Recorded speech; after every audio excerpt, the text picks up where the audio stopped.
Word, son. What do you do, YouTube? It's your boy, Jay Devine. Alright, man, before we get into this video, make sure you hit the like button, comment, subscribe, share the word, spread the links, because you know how I do. If you haven't already, you can hit the subscribe button, click the bell icon so you're notified every time I upload. Without further ado, let's get up into it.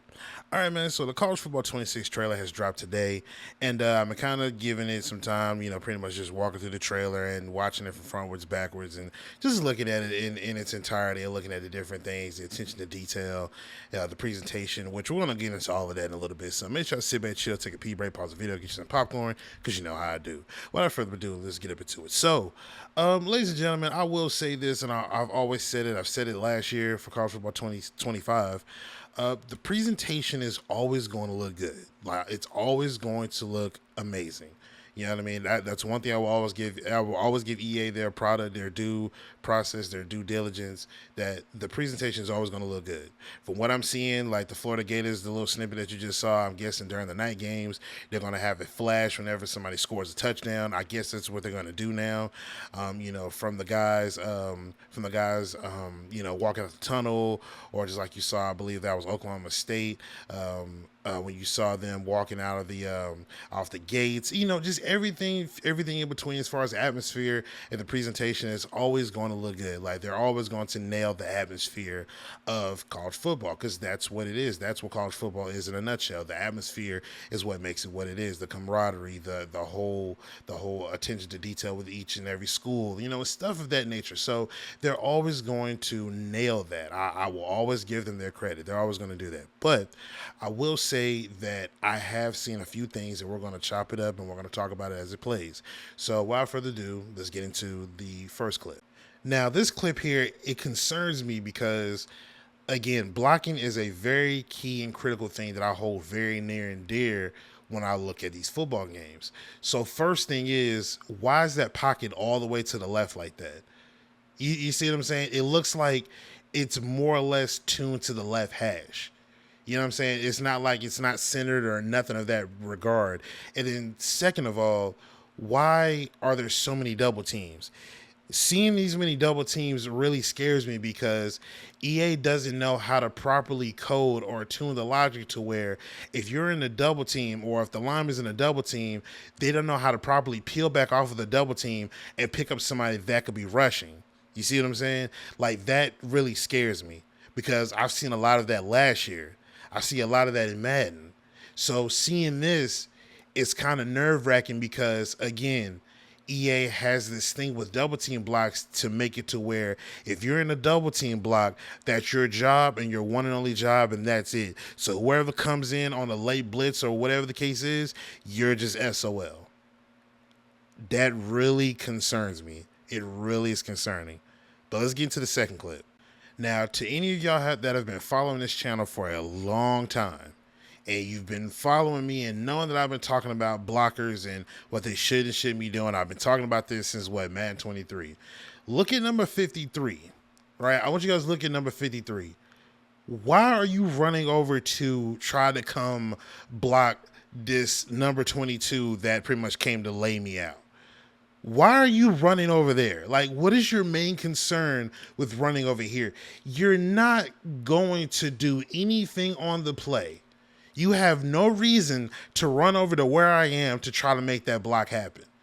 Your entire existence is to go up the field and create daylight. Yes, this is a TFL, or yeah, this is a tackle in the backfield, whatever the case is. But still, I've said it one time before and I'll say it again. I don't need to see your face mask. I know this angle is just showing his face mask, but if we're looking at it from the perspective of being behind the quarterback, I shouldn't be able to see the side of your face mask. I shouldn't be able to see the side of your helmet. I shouldn't be able to see a side profile of my lineman. I shouldn't be able to see that. Point blank, period. You have no existence whatsoever in this play to be coming over here to try to make a block. Because what if I decide to make a comeback, or a cutback, excuse me? What if I decide to make a cutback? What if I decided to shake him and I decide to go back in your direction? Now you're going to get in my way. I've talked about this before. Blockers do not need to turn around and block something in the play that is no longer a factor. It doesn't matter whether or not he turns around. His main goal is to get up there and create daylight. There's no reason for him to turn around and try to come to me and make a block happen. There's no reason for it. Because now what happens is if I happen to get shifty enough, like I said, to get out of the way, or I happen to shake him, or whatever the case may be, if I decide to go back in that direction, now you're going to get in my way, and you're not fast enough to get out of my way. So now I got to avoid him and you and whoever else may be in front of you. I don't like the fact that blockers turn around to block something that doesn't even matter. You are to create daylight as a lineman. I'm sick of seeing that. Let's get into the next clip. Now, this right here, I've talked about this when I made the video talking about Heisman and how pretty much the computer cheats you, right? In this game that are supposed to be tailor-made to the situation at hand. If he's genuinely trying to reach for it, there has got to be several different variations of reaching for it, not just this one. This is the only one I've seen in Madden and in college football that they have in this game. Take this bullshit animation out and put in more animations that could be helpful in regards to defense or any other area where we can actually have a viable chance at stopping something or being able to get ahead on something. But this animation is stupid, dumb, and it has no place in college football or in Madden. This is a waste of assets,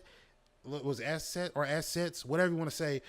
That and a waste of space. You could have taken this out and probably added several more animations that could have easily helped this game become better than what it is. But this is the worst animation I've ever seen them put in Madden. This is god awful. Why is it still in an EA Sports product? Why would you bring this over into college football? This is a waste of an asset.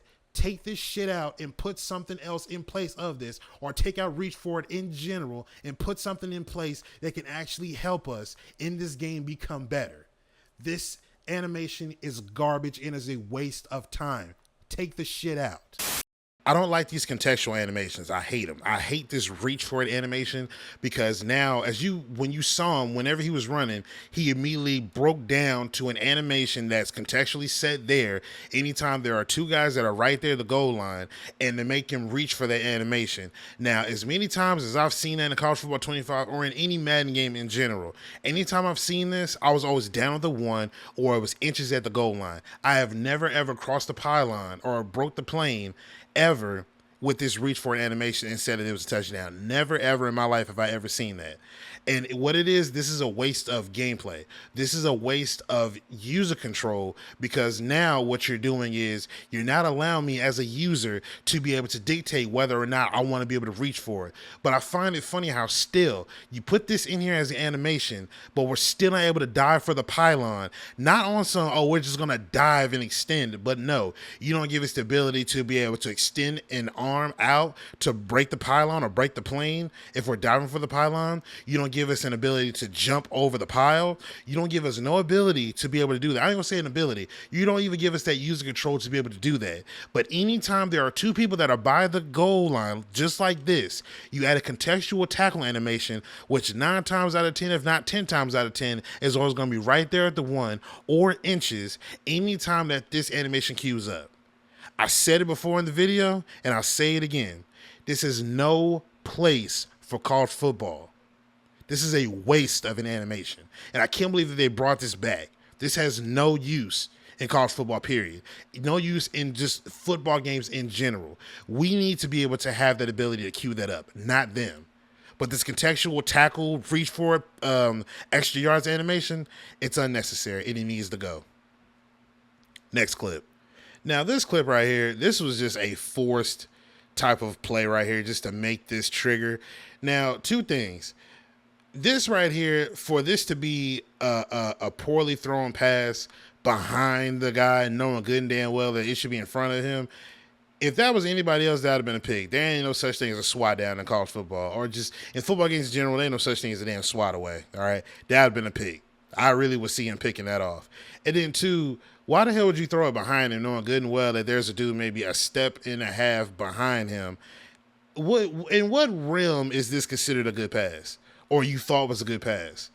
Like, come on, like let's really stop trying to like force some of these situations just so we can make them do certain things. Like let's cut the crap, EA.